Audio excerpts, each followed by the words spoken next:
Okay guys, so to my left here is Usna Hill, Tara Hill. So you had the Usna Tara line, and then right here you had the footage of men carrying the wounded stretchers back up this road and then putting them down on the road.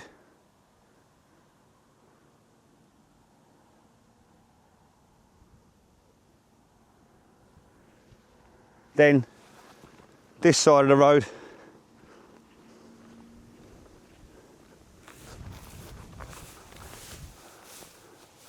right along here, the trench line is where you see the soldiers sitting. There's a tree line over there, and obviously in the distance there you see the shelling of Lochnagar Crater area. Quite heavy shelling, but there's quite a bit of footage along here. Just as you go down the hill into Boisselle.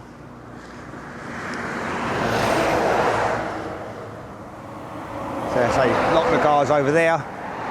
The Elo, Granatov, Glory Hole there. Weissap filled in 80s, 70s, not sure. Over the back there's Ovillaires Military Cemetery. We'll take you there later. Cyril Jose. In the middle, left of Boisselle, would have been Lieutenant Alfred Bundy. Ended up in a shell hole for most of the days. Everyone massacred around him, so yeah. That's Boisselle. We're going to make our way down, look back from the German lines and tell some more stories.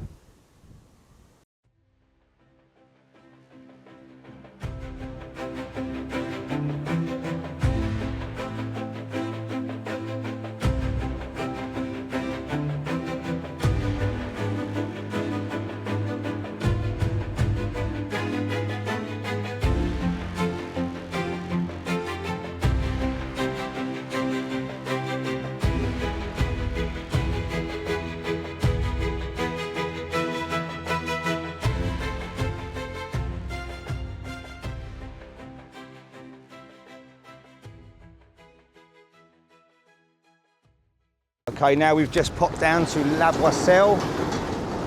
In the distance there, we've got the Tara Usna line on the ridge. That far, they had to come all down this way in the Avoca Valley. And just across where that road is there, that was the British front line. Right there. It went up a bit and it went diagonally across those fields. Weissap's just over there.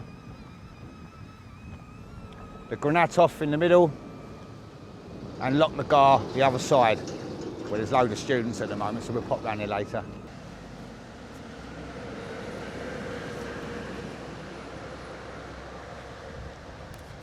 So say there was the front line, but supporting waves including Tyneside Irish and Scottish starting from the Tara Usna ridgeline, about a mile to the rear in the Avoca Valley. Exposed slope, left, then vulnerable as they move forward. At 7:28 in the morning, two massive mines were detonated, Lochnagar and Weissap. The Germans were alerted and they rose from their dugouts. Germans, forewarned by captious British telephone call the day before. They had listening stations around here and the Germans used a machine called a Moritz, which picked up.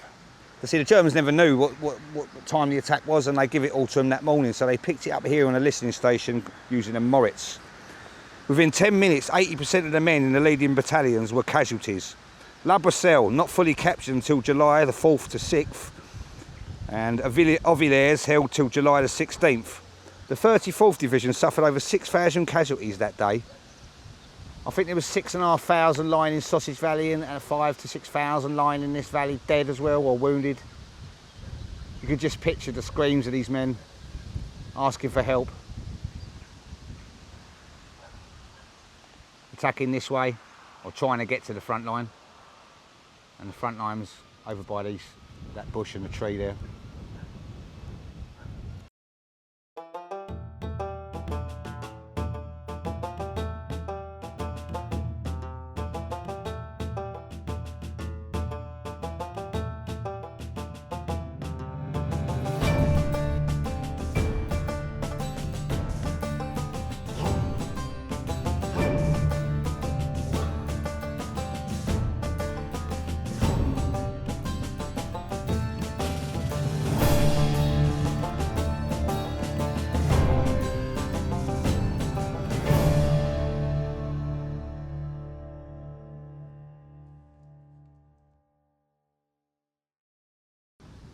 I'm literally standing right on the British front line now, both sides of the road here. Up there's the glory hole, see it from here. The other side will be the Lochnagar, and the reason why that was called Lochnagar because it was dug from a trench called Lochnagar.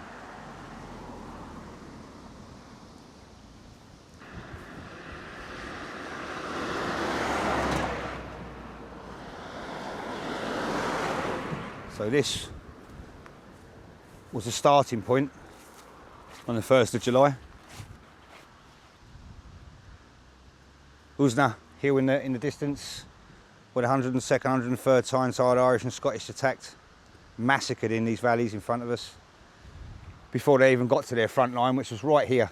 I'm standing on it. Now obviously in the distance there would have been Boisselle Crater, which has now been filled in. Shame really, but that's what they did. They wanted to shorten the distance across Mash Valley so they could take out the machine guns, because you had a little strong point sticking out, because the Germans surrounded this whole village basically, and then their lines went all the way through the village along the street path. But where I'm standing now is where the British attacked. Now in the middle of this field here would have been Lieutenant Alfred Bundy with the Middlesex attacking. And to his left, up by Auvillers Military Cemetery in the distance there, would have been your Cyril Jose, 16-year-old. Injured, shot in the shoulder and chest. We'll tell you his story in a little while.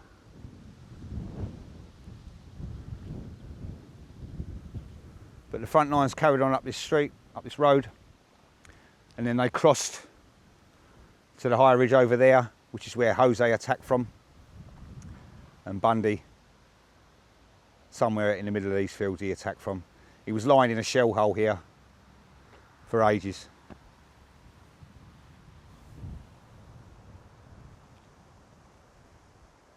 Fertig! Feuer!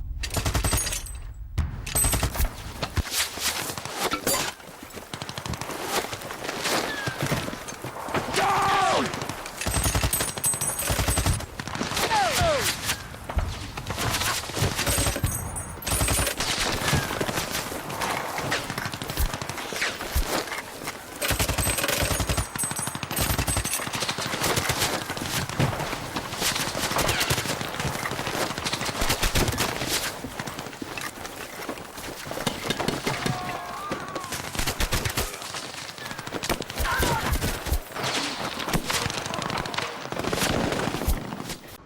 We've just moved down into La Boisselle, where we've reached the French Îlot, or the glory hole to the Brits when we got here, and the Granatov to the Germans, which basically means exploded farm.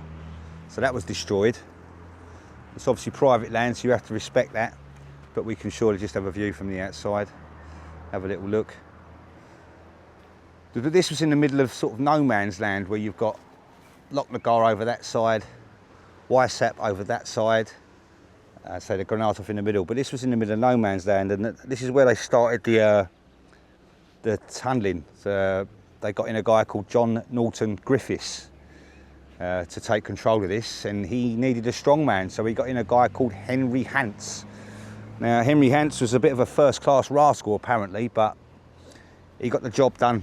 There's one story of his tunnellers living across the road from an alcohol shed, and he found out the tunnellers were tunnelling from one side of the road to the other to get to the alcohol. So he went with a staff sergeant and another officer, I believe, and they smashed them all to bits. So that's the kind of guy he was. But yeah, this is the Îlot. I'll be very respectful. If I can send a drone up, I might do in a moment, but at the moment I'm going to stay just out of the way.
So this would have been in sort of no man's land.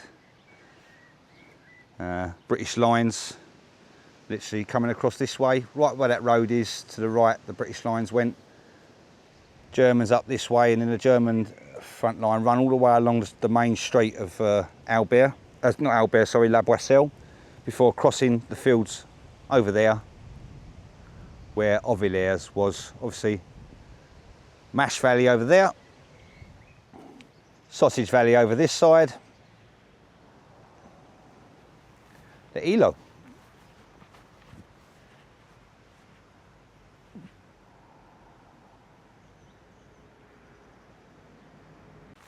Here we go.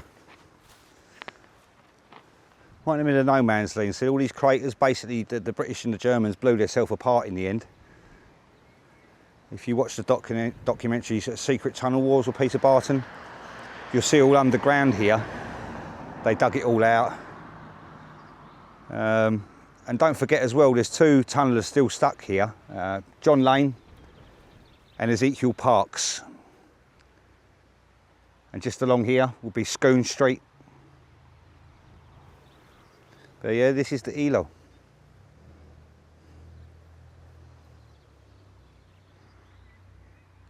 Cross up there. Beautiful.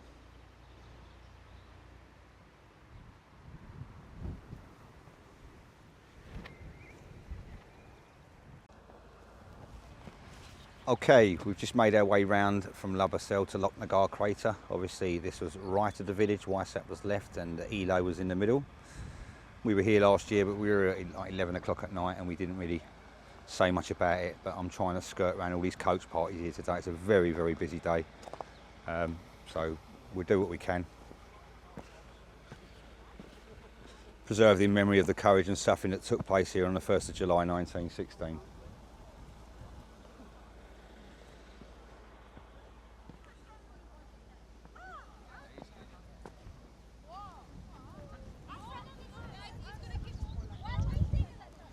Over in the fields out there was the British lines. You can see the Tara Uzna hill in the distance there. La Boisselle over here.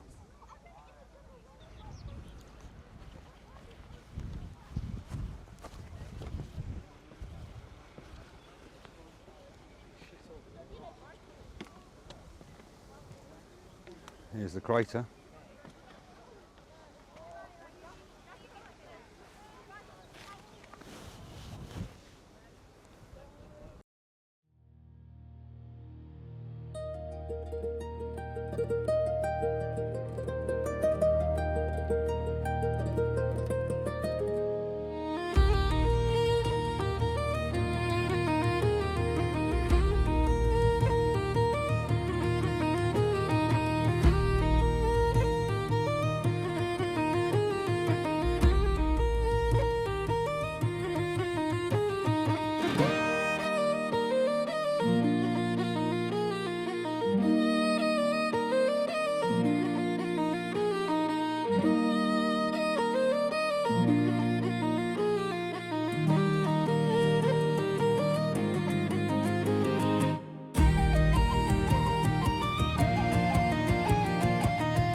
In the days prior to July the 1st, many men wrote last letters home. One such man was PTE John Scollin of the 27th Northumberland Fusiliers.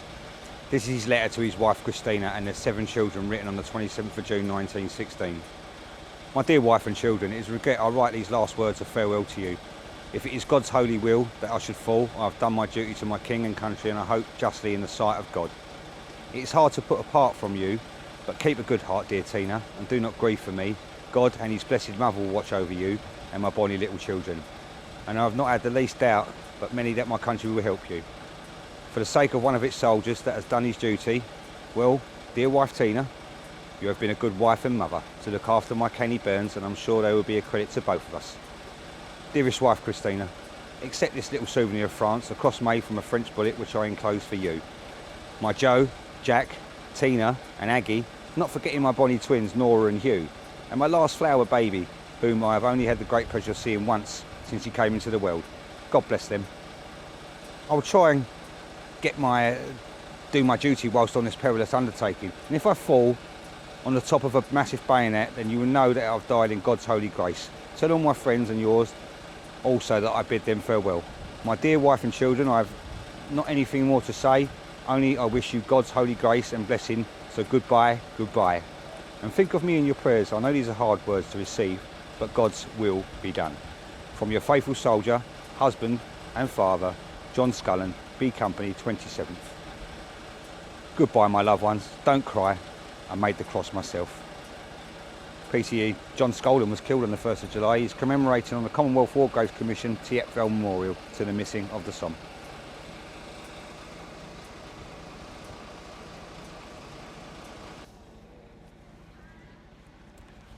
Now, before the mines were blown up, there was a Royal Flying Corps pilot called Cecil Lewis, and he wrote in his memoir in 1936 and describes flying over the Somme Battlefield on July the 1st, 1916, witnessing the explosion of Lochnagar mine and Boisselle. Lewis was a young Royal Flying Corps pilot aged 18 and in a Moraine Parasol, tasked with observing the attack.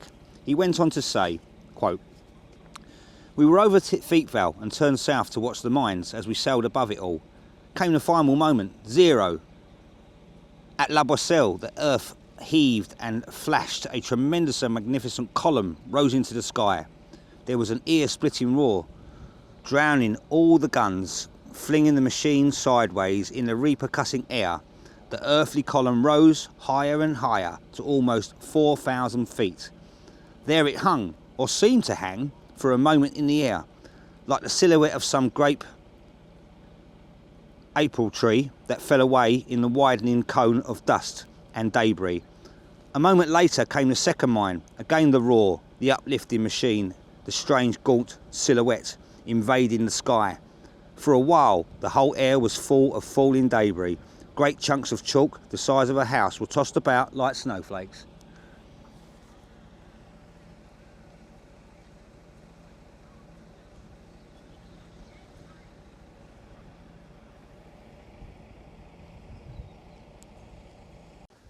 Still walking the Lochnagar Crater. Thank God all the tour party of children have left. There was a lot.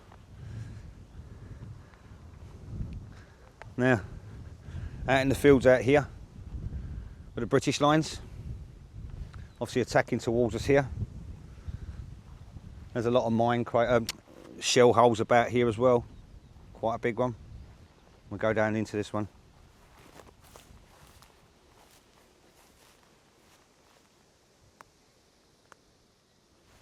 But yeah, Sausage Valley in front of me, Mash Valley the other side of the road. So this is the ground they would have been attacking across from this direction, across this way to the mine. But there are quite a lot of shell holes here. To say, I was here very late last time. I didn't get a chance to see much, and I had a couple of beers as well. So another shell hole. Yeah.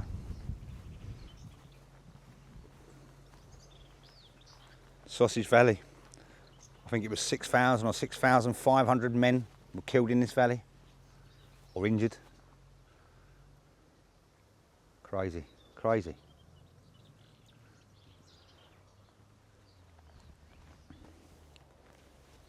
There's actually an account of this attack by Private Tom Easton, the 2nd Battalion Tyneside Scottish. On July the 1st, I was not yet 20 when the whistles blew for the assault. The bagpipes started and we advanced towards the crater, side by side.